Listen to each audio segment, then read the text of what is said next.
Welcome, everyone, to another episode of Wealth Architecture. I'm your host, Jason Safford, founder of Exceptional Results Now, along with my co host, the one and only Bruce Wernick of Wernick Financial Services. And today we're talking about how you value your business and what your business value is really worth. So, Exactly.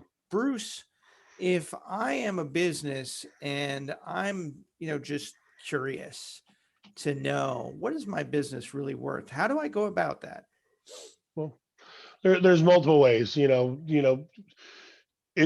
Let's just backtrack. So, what? Why is it important to knowing what your business is worth? So, a lot of people they say, "I've put so much work into this business. I've grown so much, and I started with $2.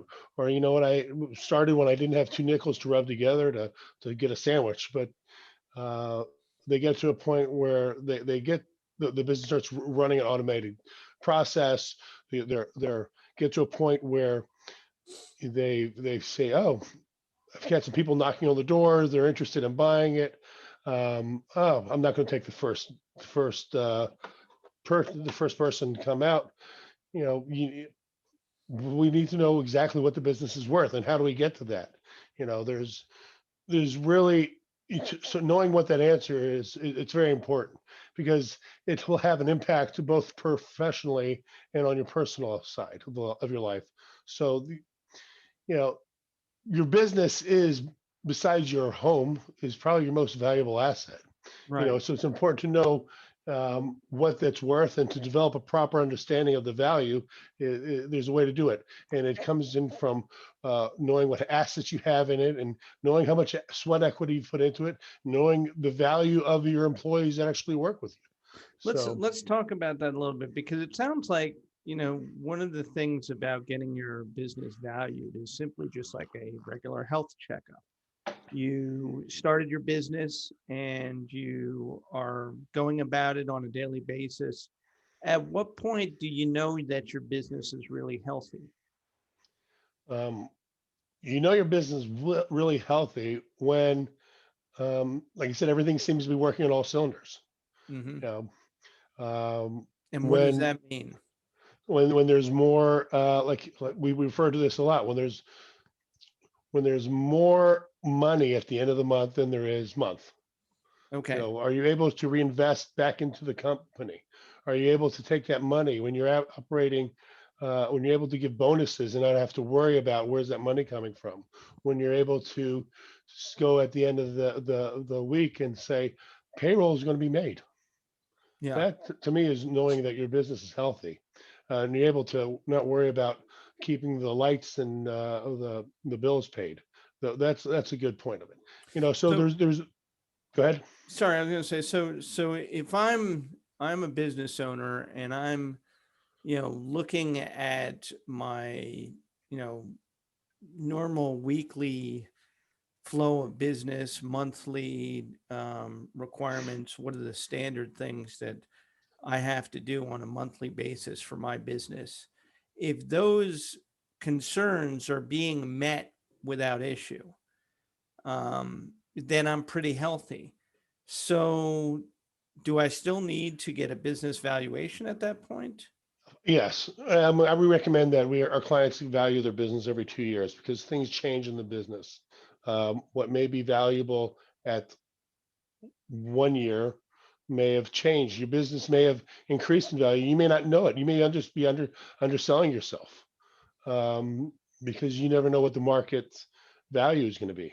Um, there are different ways to value the business. There's the book value, which is basically your numbers on the book, and then there's the capitalized earnings value, which takes into account future cash flows and Hmm. earnings. Determining the total value of the company. Obviously, there's the fair market value of the company, which is the value based on the knowledgeable, what's people are uh, and willing and unpressured buyer would pay, the knowledgeable price. And then there's the liquidation value of what happens. God forbid if something happens, and we got to get rid of everything.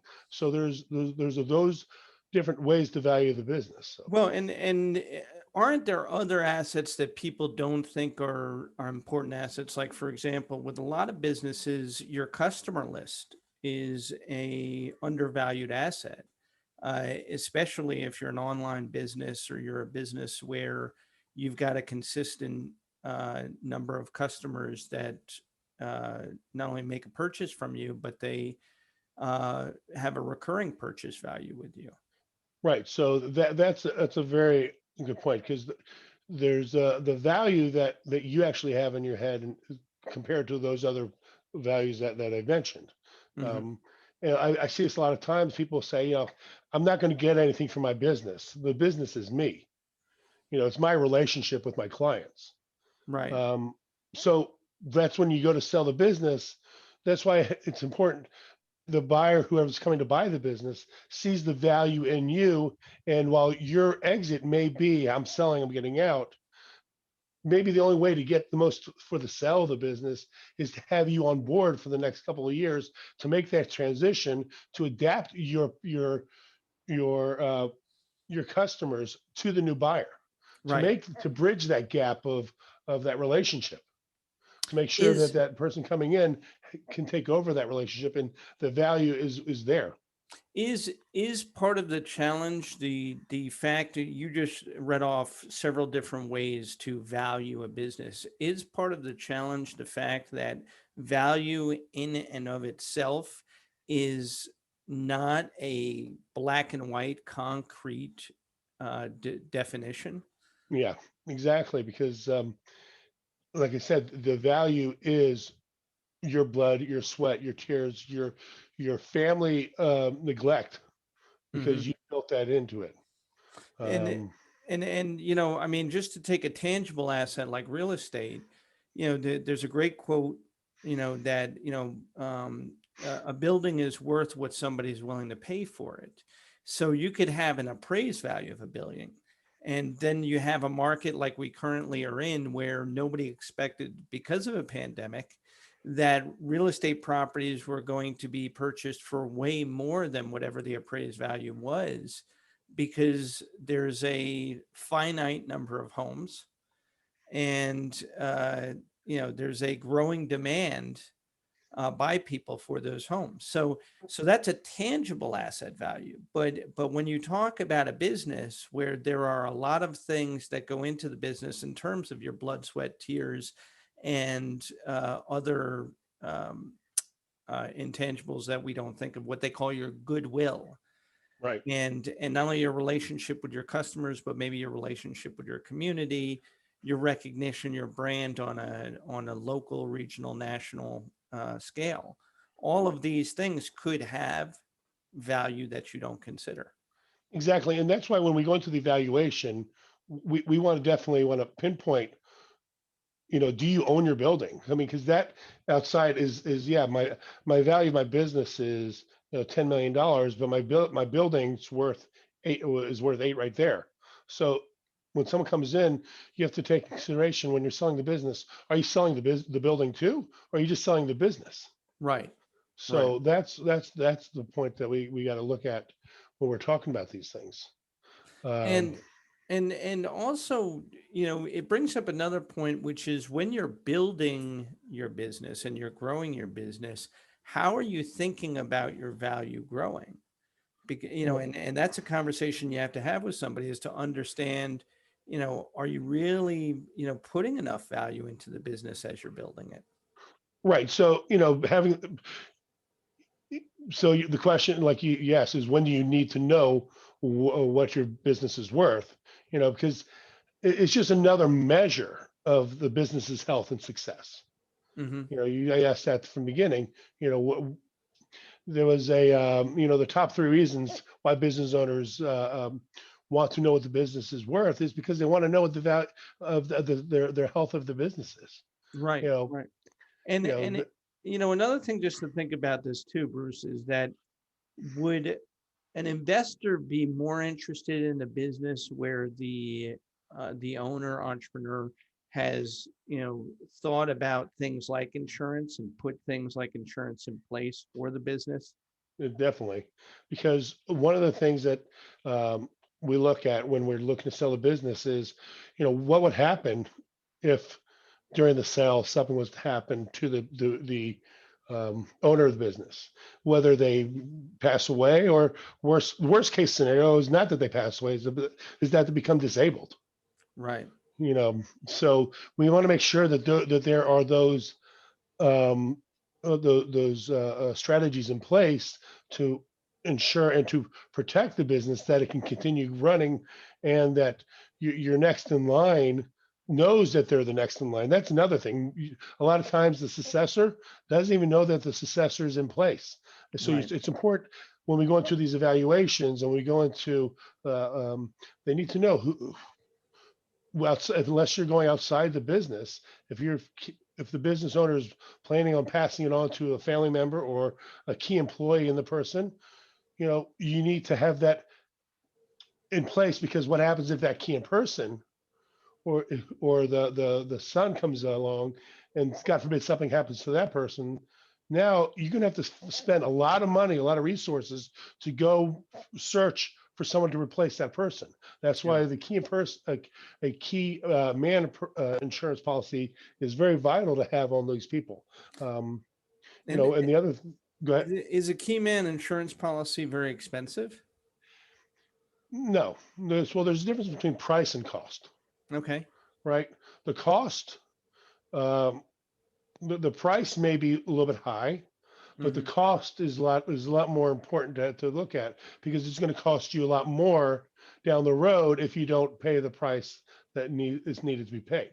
And you can do it very inexpensive, um, it- but you can also do it ways that in the planning that are beneficial to the business, such as getting tax deduction on the premium, whether it be or getting some credits on the premium by how you design the policy and the plan. You know, so those are all things to take consideration, and it's good, Hmm. important to have this discussion with the advisor, with the person coming in to giving the evaluation, to make sure that those are put in place at the most cost-effective manner. You bring up a really important, thought, which is, again, going back to this whole idea of figuring out what your business is worth. What are the things that you may or may not have in place that you need to have in place to make your business more attractive? Right. And, again, we just brought up insurance as one important aspect of, making sure that your business looks more attractive to somebody, knowing that, you've thought about those things. Another thing that I think might be important is the team, your group of professionals that help you in business. So who's your accountant, who's your lawyer, who's your insurance, provider, all of these different people. If they're very clearly delineated in your business, and they're making sure that your business is healthy overall from different areas, when it comes to your business valuation, this might make your valuation a little bit more considerable, because you have all of these things sort of organized, so your business looks turnkey to the next person. Exactly. And it goes to the point I brought up earlier, is that you need to identify who the person is that you're interested in either passing the business on to, or, and if that's not the case, you need to be able to say to yourself, all right, I'm going to sell this business. And then people also forget that when they sell the business, when you sell something, whether it be a widget, when you're selling a tire or selling a car, the person who's selling it has to pay a sales tax. There has to be a sales tax paid, whether the person buying it pays the tax, or pay a person selling it sells gets a tax, whether it be a capital gains tax. Mhm. So we need to look into this, like, where is that money coming from? And let's say your 10,000, easy number is $10,000 sale of the business. God, I'm sorry that you're selling it for so low, but you bought it, or you put it in for $1,000. So you've got like a $9,000 capital gains tax that you need to start looking at. Yeah. Perfect example is that these clients I was working with, I don't know if I've shared this story, is that the two brothers, They're both optometrists. They're going to buy the business from their father, who's also an optometrist. So when I met the brothers, they said, "Yeah, we're buying the business for fair market value." Remember we talked about fair market value. I said, "Great. Do you mind me asking what was the fair market value of your father's 35-year-old, very successful optometrist practice?" "Oh, we bought it for $1." I said, "Really?" I said, "Yeah. I paid my dad 50 cents, and my brother paid my dad 50 cents, and we bought the practice. We're now owners of this practice. Probably a multi-million dollar practice." And that was the I fair said, market value. That's fair market value in your head." I get, "That's great. But let's go down the year. Let's go down 25, 30 years when you guys want to sell the practice. What's going to happen with the capital gains? Your cost basis is now $1, and you want to sell it to an outside firm, or someone comes knocking on the door, a big health company, and they want to offer you $10 million for it. Now we got the capital gains of $9,900,099 of capital gains you got to pay for because you didn't do the proper planning to begin with. Right. Had the father said, well, with gifting opportunities of a husband and wife of $28,000 a year, they could have gifted a portion of the business to the children each year, and minimized that, as well as doing a profit sharing plan within the business to where they could slowly, gradually buy out their father with this plan. So, Right. Right. and ensuring both children in a buy-sell agreement to each other, that both one person owns the policy on each other, that God forbid something happens, they could buy out their father in case something happens to Right. each other. So you just presented a number of strategies there that make it much more attractive in terms of a business valuation for an outside firm. Because if the kids have a buy-sell agreement, and let's say that they don't want to take the business, now an Right, outside company wants to take the business, but they have the buy-sell agreements for each other, to have some sort of insurance, right. that in selling it to somebody else that, they're protected. Right. So, and also another part is, remember I talked about the sales tax that has to be paid on the on the sale of the business. So I had a couple years ago, young guys in their 20s, during they had a buy sell. We put a term policy buy sell in against each other. It was a deal of the day online website. Okay, the company was exploding. They didn't want to spend the money on a permanent policy because they didn't have the funds liquid at the time. Totally understand it. When they sold the business, they said their exit strategy was 5 years, Yeah. 5 to 10 years. In the fifth year, they got a great buyer, great deal. We ended up selling the business. We converted that term policy that was in the uh, um, on the buy sell into a permanent sell with the proceeds of the sale of the business to a permanent policy. Took the cash value of the paid up policy to go cover the taxes on the sale, and the actual sale of the business increased maybe by 33% because of how we structured the sale of the business, utilizing their insurance policy. And that brings up another point in terms of just, going back to knowing what your business is worth, that this also allows you to uh, uh, insure better. And whether or not you're selling the business right now, or you're planning to sell the business in 5 years, when you know what your business is worth today, and then you can properly insure it and protect, the downside risk, in 5 years, regardless of, what happens, at least you know that you've got insurance, Right. so that if anything happens, God forbid, to you or to anybody else in your family, you have the insurance to, keep you going. Right. Whether it be the life insurance or the disability insurance. And like I say, dying is not the problem. It's becoming Hmm. when you become disabled.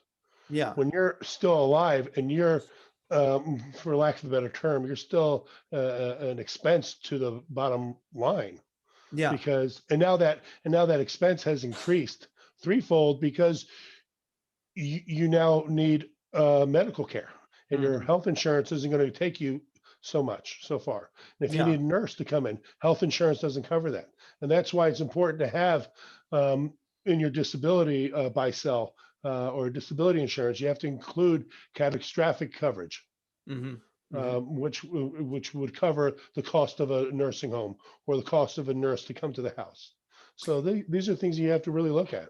Bruce, it's really, the more we're having this conversation it's really enlightening to me how when you think of, again, wealth as, the three pillars of health, relationships, and resources, how insurance as a protection for all three of those things really does become important. And the more you stay in touch with valuing both your business, yourself, your relationships, all of these things become really, really important when you think about it, because if you're in good health today and you say, oh, you know what? I'm doing great. I'm going to be fit and healthy for another 20 years. I don't really have anything to worry about. You're you're actually doing an injustice to everybody around you, because the opportunity is that being healthy, you're going to get a better insurance premium. You're going to get, have better policies that, putting them in place today while you're healthy will protect against any downside risk in the future. And it's the same thing for your company. If your company is doing really well and you're not, valuing it now, whether you're going to sell it now or not, and you probably have the best shot at good policies that are going to protect you from downside risk in the future. Exactly. And it's like I said, and that's why I always recommend my clients, because you may have a great year, great 3 years, but then all of a sudden you're having a bad year and your business, and then you'll see a decline. Maybe it's a decline in the market where what you're selling or what your business is about doesn't really need. Let's say, for example, you've been a bookstore for years. All of a sudden, Amazon comes in and you no longer. I mean, bookstores are still a viable business, but if you're not making that adjustment to bring in other things and really keep your business relevant, and you see a decline in your business, you're still valuing your business at $3 million, but now it's only worth 500,000. Right. You need that money, so we need to go in and reevaluate why are you spending that much money on the coverage. So let's go back in and go back and figure out what can we do to make it more uh, uh, at level to where your business is. And that's why I always say we need to reevaluate your business every 3 years, two to Yeah. 3 years, to make Yeah. sure it is at the right point. You just used a great example because you think of, bookstore owners and Amazon and how, that whole market and industry has had to be, um, you know, Redefined. redefined. Great word. And, again, from the standpoint of the value of your business, you don't know what is going to happen tomorrow, and who's around the corner. You're ready to change the market in a way that, completely disrupts your business. And so, the more that you focus on understanding what the value of your business is today and also evaluating what are the potential downsides in the market that I'm not seeing right now. So getting a valuation also is an opportunity for you to look at, hey, look, am I on top of the world right now? Is there anything more that I can do? Should I step away and sell this to somebody else? Should I put people in place and, go about expanding? I mean, there are so many things that can come out of the opportunity just from understanding, what is the real health of your business, and what are you really worth? Exactly. And it's not just the downsizing, but you also have to you have the opportunity to look at what changes can be done to help grow the business. Look, what's the market doing? What are out there? How can you adjust your business to to do new things? Perfect example is like during the COVID, when COVID first came out, and let's say, for example, these diners all had to close, and they had a refrigerator full of eggs and produce, and people weren't able to go out and go to the store. But a lot of these diners, you know what they did? They had the relationship with their suppliers. Ended up being a grocery store for people. So they readjusted what their business was. They were able to still make money by providing lettuce, eggs, flour to people who needed this stuff, and they're able to sell it. They still had the relationships with their suppliers, so the prices weren't restaurant prices. They weren't selling these hash brown eggs and omelets and toast. They were selling bread. They were selling eggs. So they were able to define themselves in a time in a crunch when they needed to be. And Yeah. that's being able to pivot on a dime like that. It was amazing. Yeah, no, there have been so many stories because of this pandemic of businesses adjusting. And, obviously a lot of them have not been able to stay in business, but a lot have, been able to pivot and adjust during this amazing time. And let's just go into looking forward. I mean, obviously there is no normal that we're going back to. This is a whole new world and experience that all of us now are learning to embrace, willingly or unwillingly. It's here. And from the standpoint of business valuation, you have so many businesses right now that have to really, consider how has their value changed positively or negatively based on, what we expect the future to be in terms of being more of this digital reality, this virtual reality that we now live. Exactly. Exactly. So there's so much more opportunity. I mean, I guess the one of the bright points of where we are today is at the Super Bowl the other night. The halftime show is what it was, but I found the most amazing part of the halftime show was that it was a live performance in front of more than 1,000 people, and that was just so reassuring that things are happening in the right direction. And it was just very comforting. It actually gave me a sense of normalcy. So it's Wow, just that's an amazing statement because again, for a lot of people, you know, the idea that we're going to, go back to the way things were is very, very far fetched, even with the vaccines now being delivered.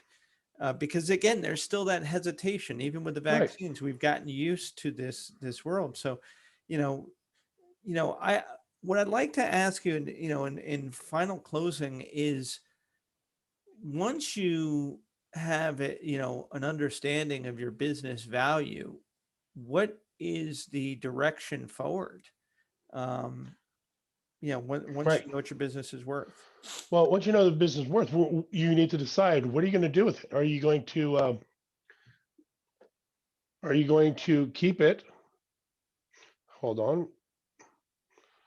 Um, can you hear me? Well, I can hear you. Okay. Um, sorry, I got a. So once you know what the value is of your business, you're going to need to decide where you're going to go with it. Are you going to go and keep it? Are you going to keep the business? Are you going to keep growing it? Or are you going to put it to a point where it is, forget it. We're going to sell it. I've seen it, then we need to start discussing, all right, now you're ready to retire. Is this money, is the value of the business going to really put you where you need to be? And this is the conversation that we have from the beginning, of my relationship with these clients, because when I meet with them, it's not necessarily at their sunset years when they're ready to retire and get out of the business.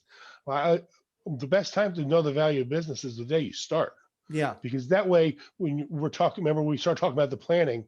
This is part of the planning that we're going to have down the road when we're right. talking about, because when you do sell the business, that's going to really impact your estate. Yeah, And that's why when we put these insurances in place at the beginning, and a lot of times I prefer that, I recommend that we do permanent insurance at the time, because that way that it's going to be there when you need it. hmm, That when you uh, sell the business, that you're going to have an estate, you may have an estate issue, an estate tax issue on the side of the business. So because also when you go to sell the business may have taken so much out of you, your health may not be in a position where the insurance is even a viable option for you to get. Right. So that's why the valuation done sooner than later is just as important. Yeah, and it sounds like, going back to our whole thing of starting with the plan and executing, that, once you've executed on your business, knowing what the business value is something that allows you to adjust your execution on a consistent basis. So you go about executing on the business, and every once in a while you need to stop and get a checkup, get a valuation. That's what it's there for, to help you to stay on track and really say, hey, am I, going in the right direction? Is, can this business operate without me? Have I gotten to a place where, I can sit back and let this business run and pursue other endeavors? Exactly. Well, Awesome. there's always two, three ways of getting out of your business, and that's one by design, two by default, and third is by death. Okay. So, All right. Well, all right, Bruce. On that note, I want to thank our listeners for tuning in for, another episode of Wealth Architecture. And Bruce, let them know where they can find you as always. so again, my website, you can find me at planprotectgrow.info. And actually, if you can look down, there's a drop down for articles. I have an article there that I published on knowing the value of your business and the importance of it. So, Awesome. Thank you, Bruce. And for thank you, Jason. myself, as always, we are at exceptionalresultsnow.com. We're dedicated to driving you forward to achieve the greatest impact that aligns people and planet for profit and purpose. And I'd like to thank everybody for tuning in as always, and we'll see you next week.